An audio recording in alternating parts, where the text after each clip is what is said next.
Hello dears, welcome back to Xylem learning മക്കളെ. റിമാമിസ് ആണ്. യെസ്, നമ്മുടെ എക്സാമിന് ചോദിക്കുന്ന കുറച്ച് ക്വസ്റ്റ്യൻസ് നമുക്ക് പരിചയപ്പെട്ടാലോ? യെസ്, നോക്കിക്കോ. ഫസ്റ്റ്, ഫുഡ് ആൻഡ് ഹ്യൂമൻ, ഭക്ഷണവും മനുഷ്യരും എന്ന് പറയുന്ന ചാപ്റ്ററിലെ ഇമ്പോർട്ടൻ്റ് ആയിട്ടുള്ള ക്വസ്റ്റ്യൻ ആണ്. തീ നിയന്ത്രിച്ച് ഉപയോഗിക്കാൻ പരിശീലിച്ചതും അതുപോലെ എന്താണ്, യെസ്, കൃഷിയുടെ ആരംഭവും ആദിമ മനുഷ്യരുടെ ജീവിത പുരോഗതിയിലെ സുപ്രധാന ഘട്ടങ്ങളിൽ ഒന്നാണ് അല്ലെ. അപ്പോൾ തീയുടെ ഉപയോഗം ആദിമ മനുഷ്യരുടെ ഭക്ഷണ രീതിയിൽ ഉണ്ടാക്കിയ മാറ്റങ്ങൾ വിശദീകരിച്ച് കുറിപ്പ് തയ്യാറാക്കുക.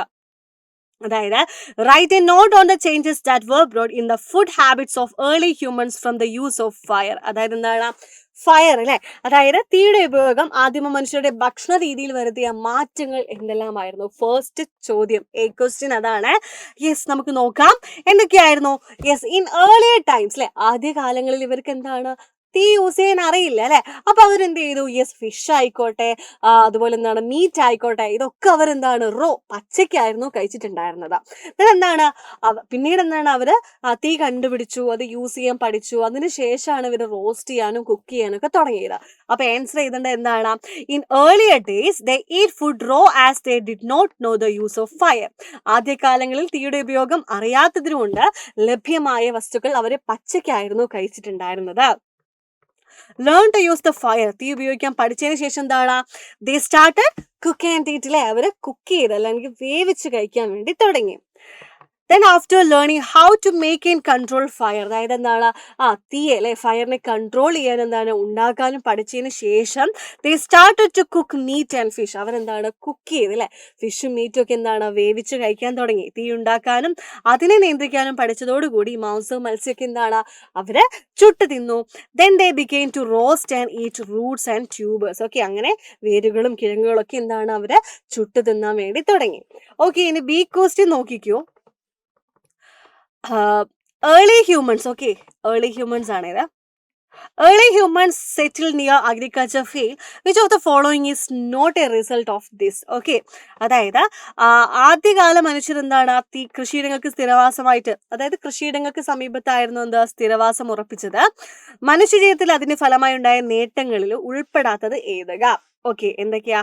കൃഷിയിടങ്ങൾ സംരക്ഷിക്കാൻ സാധിച്ചു. യെസ്, കറക്റ്റ് ആണ്. ഭക്ഷണം തേടി അലഞ്ഞു തിരിയേണ്ടി വന്നു. ഇല്ല, തെറ്റാണ്. ഭക്ഷ്യവസ്തുക്കളുടെ ലഭ്യത വർദ്ധിച്ചു. ശരിയാണ്. കൂടുതൽ വിശ്രമ സമയം കിട്ടി. ശരിയാണ്. അപ്പൊ ഇതിൽ ഉൾപ്പെടാത്ത എന്താണ്? ഓപ്ഷൻ ബി ആണ് അല്ലെ. ഭക്ഷണം തേടി അലഞ്ഞു തിരിയേണ്ടി അവർക്ക് വന്നിട്ടൊന്നും ഉണ്ടായിരുന്നില്ല. ഈ ഒരു എന്താണ് പ്രസ്താവന തെറ്റാണ്. ഓക്കെ, അപ്പൊ നോക്കിക്കോ. They could protect the agriculture fields അല്ലെ. യെസ്, പിന്നെന്താണ്? അവർക്ക് ഫുഡ് സെർച്ച് ചെയ്ത് നടക്കേണ്ടി വന്നോ? ഇല്ല അല്ലെ. Okay, availability of food items increased. Yes, got more time for rest അല്ലെ. അപ്പൊ ഇതിൽ ഉൾപ്പെടാത്ത എന്താണ്? ബി ആണ്. ഓക്കെ, അപ്പൊ ആൻസർ വരുന്നത് ഭക്ഷണം തേടി അലഞ്ഞു തിരിയേണ്ടി വന്നു. ഓക്കെ, ആ ഒരു സ്റ്റേറ്റ്മെന്റ് ആണെന്ത് അതിൽ ഉൾപ്പെടാത്തത്. ഓക്കെ, ദെൻ നെക്സ്റ്റ് തൊഴിലിന്റെ, അതായത് നമ്മുടെ ഡൈവേഴ്സ് എംപ്ലോയ്മെന്റിലെ, അതായത് തൊഴിൽ അല്ലെ, തൊഴിൽ വൈവിധ്യങ്ങൾ എന്ന് പറയുന്ന ചാപ്റ്ററിലെ ഇമ്പോർട്ടന്റ് ആയിട്ടുള്ള ഒരു ക്വസ്റ്റ്യൻ ആണ്. തൊഴിലിന്റെ രണ്ട് വിഭാഗങ്ങളായി അല്ലെ, തൊഴിലിനെ രണ്ട് വിഭാഗങ്ങളായി തരംതിരിച്ചിട്ടുണ്ട്. അവ ഏതെല്ലാമായിരുന്നു? What are the two types of employment? ഏതൊക്കെയാ? കാർഷിക തൊഴിലുകളും ഉണ്ട്, അതുപോലെ കാർഷികേതര തൊഴിലുകൾ അല്ലെ. അഗ്രികൾച്ചർ എംപ്ലോയ്മെന്റും ഉണ്ട്, നോൺ അഗ്രികൾച്ചർ എംപ്ലോയ്മെന്റും ഉണ്ട്. കൃഷിയായിട്ട് റിലേറ്റഡ് ആയിട്ടുള്ള, അഗ്രികൾച്ചറായിട്ട് റിലേറ്റഡ് ആയിട്ടുള്ള എല്ലാ എംപ്ലോയ്മെന്റും എന്താണ്? കാർഷിക തൊഴിലുകൾ അല്ലെങ്കിൽ എന്താണ്? യെസ്, അത് അഗ്രികൾച്ചർ എംപ്ലോയ്മെന്റ് ആണ്. നമ്മുടെ സസ്യങ്ങൾ വളർത്തുക, കന്നുകാലികൾ വളർത്തുക, മത്സ്യകൃഷി, ഇതൊക്കെ എന്താണ്? കാർഷിക തൊഴിലുകൾ അല്ലെ. ഫൈബർ പ്രൊഡക്ഷൻ, ആനിമൽ ഹസ്ബൻഡറി, അതുപോലെ എന്താണ്? പിസിക്കൾച്ചർ അല്ലെ. ഇതൊക്കെ എന്താണ്? ഇതൊക്കെ നമ്മുടെ അഗ്രികൾച്ചർ എംപ്ലോയ്മെന്റിൽ വരുന്നതാണ്. അതുപോലെ മറ്റൊന്നായിരുന്നു എന്ത്? നോൺ അഗ്രികൾച്ചർ എംപ്ലോയ്മെന്റ്, അതായത് എന്താണ്? കൃഷിയായിട്ട് റിലേറ്റഡ് അല്ലാത്ത എല്ലാം അല്ലെ. അതായത് വസ്ത്ര നിർമ്മാണം, കെട്ടിട നിർമ്മാണം, ബിസിനസ്, ബാങ്കിങ്, അധ്യാപനം, ഫാക്ടറി തൊഴിലുകൾ, ഇതൊക്കെ എന്താണ്? കാർഷികേതര തൊഴിലുകൾക്ക് എക്സാമ്പിൾ ആണ് കേട്ടോ. Manufacturing of clothes, construction, business, banking, teaching, transportation and work, ഇതൊക്കെ അല്ലെ. Transportation and work in the factory, ഇതൊക്കെ ടീച്ചിങ്ങും പോലീസ്, ഇതൊക്കെ എന്താണ്? കൃഷിയായിട്ട് റിലേറ്റഡ് അല്ലല്ലോ. അതൊക്കെയാണ് എന്താ? നോൺ അഗ്രികൾച്ചർ എംപ്ലോയ്മെന്റ് എന്ന് പറയുന്നത്, കാർഷികേതര തൊഴിലുകൾ എന്ന് പറയുന്നത്. Then any B question, write the government implements various scheme to promote self employment initiative അല്ലെ. അതെന്താണ്? യെസ്, അവിടെ ക്വസ്റ്റ്യൻ എന്ന് പറയുന്നത് എന്താണ്? യെസ്, സ്വയം തൊഴിൽ സംരംഭങ്ങൾ പ്രോത്സാഹിപ്പിക്കുന്നതിന് വേണ്ടി സർക്കാർ കൊണ്ടുവന്ന പദ്ധതികൾ ഏതൊക്കെയായിരുന്നു? യെസ്, ഏതൊക്കെയായിരുന്നു? ഒന്ന്, നവജീവൻ പ്രോജക്റ്റ് അല്ലേ? അതായത് നവജീവൻ പദ്ധതി മുതിർന്ന പൗരന്മാർക്ക്, സീനിയർ സിറ്റിസൺസിന് വേണ്ടിയിട്ടായിരുന്നു. കൈവല്യ ആർക്കാണ്? യെസ്, കൈത്താങ് ആർക്കാണ് കൊടുക്കേണ്ടത്? ഡിസബിലിറ്റീസ് ആയിട്ടുള്ള ആളുകൾ അല്ലേ? പീപ്പിൾ വിത്ത് ഡിസബിലിറ്റീസ് ഒക്കെ ആയിരുന്നു, ഭിന്നശേഷിക്കാർക്ക് വേണ്ടിയിട്ടായിരുന്നു എന്താ സ്വയം തൊഴിൽ പ്രൊമോട്ട് ചെയ്യാൻ വേണ്ടി ഗവൺമെന്റ് കൊടുത്തിട്ടുള്ള പദ്ധതിയായിരുന്നു കൈവല്യ.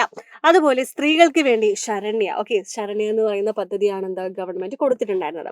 അപ്പൊ ഇത് ഇമ്പോർട്ടന്റ് ആണ്. നവജീവൻ പ്രൊജക്ട്, കൈവല്യ, ശരണ്യ. ഇതെന്തായാലും പഠിച്ചു വെച്ചോട്ടോ. അപ്പോൾ നമ്മുടെ എന്താണ് എംപ്ലോയ്മെന്റ് 2 തരത്തിലുണ്ട്, agriculture employment and non agriculture employment. അതും പഠിച്ചു വെക്കാം. അപ്പൊ ഈ ഒരു ക്വസ്റ്റ്യൻ എന്തായാലും പഠിച്ചു പോയിക്കും, എക്സാമിന് ചോദിക്കാൻ ചാൻസ് ഉള്ള ഒരു ഭാഗം കേട്ടോ. യെസ്, ദാ നമ്മുടെ ക്ലാസ് 5ന്റെ പൃഥ്വി 2.0 ബാച്ചിലേക്ക്, പുതിയ ന്യൂ ബാച്ചിലേക്ക് നമ്മുടെ അഡ്മിഷൻ സ്റ്റാർട്ട് ചെയ്ത് കഴിഞ്ഞു. നമ്മൾ ഓണം പ്രമാണിച്ചപ്പോൾ 10% ഓഫിൽ നമ്മുടെ ബാച്ച് നിങ്ങൾക്ക് പർച്ചേസ് ചെയ്യാവുന്നതാണ്. യെസ്, ഓണം 10 എന്ന് പറയുന്ന കൂപ്പൺ കോഡ് യൂസ് ചെയ്ത് കഴിഞ്ഞാൽ നിങ്ങൾക്ക് ആ ഒരു 10% ഓഫിൽ നമ്മുടെ ബാച്ച് നിങ്ങൾക്ക് പർച്ചേസ് ചെയ്യാവുന്നതാണ്. നിങ്ങൾ എന്താണ് ഈ താഴെ കാണുന്ന ഈ നമ്പറിലേക്ക് കോൺടാക്ട് ചെയ്യുക. നമുക്ക് ഡെയിലി ലൈവുകൾ, റെക്കോർഡഡ് ക്ലാസ്സുകൾ, അതുപോലെ എന്താണ് യെസ് ഓരോ ചാപ്റ്റർ കഴിയുന്തോറും നമ്മൾ എക്സാം കണ്ടക്ട് ചെയ്യും, അതിൻ്റെ ആൻസർ കീ ഡിസ്കസ് ചെയ്യും, നമ്മൾ PYQ ഡിസ്കസ് ചെയ്യും, റിവിഷൻ ഉണ്ടാവും. എല്ലാം നമുക്ക് എന്താണ് ഈ ഒരു ബാച്ചിൽ അവൈലബിൾ ആണ്. ഓക്കെ, നമുക്ക് എന്താണ് യെസ് ഇവിടെ ബേസ് പ്ലാൻ, ഇൻഫിനിറ്റി എന്നിങ്ങനെ എന്താണ് പ്ലാനുകൾ നമുക്ക് ഇവിടെ അവൈലബിൾ ആണ്. അപ്പോൾ നിങ്ങൾ എത്രയും പെട്ടെന്ന് നമ്മുടെ പൃഥ്വി ബാച്ചിലേക്ക് ജോയിൻ ചെയ്യാം. ഇതേപോലത്തെ വീഡിയോസ് നിങ്ങൾക്ക് ലഭിക്കാൻ വേണ്ടി നിങ്ങൾ എന്താണ് ഈ ചാനൽ സബ്സ്ക്രൈബ് ചെയ്യുക കേട്ടോ.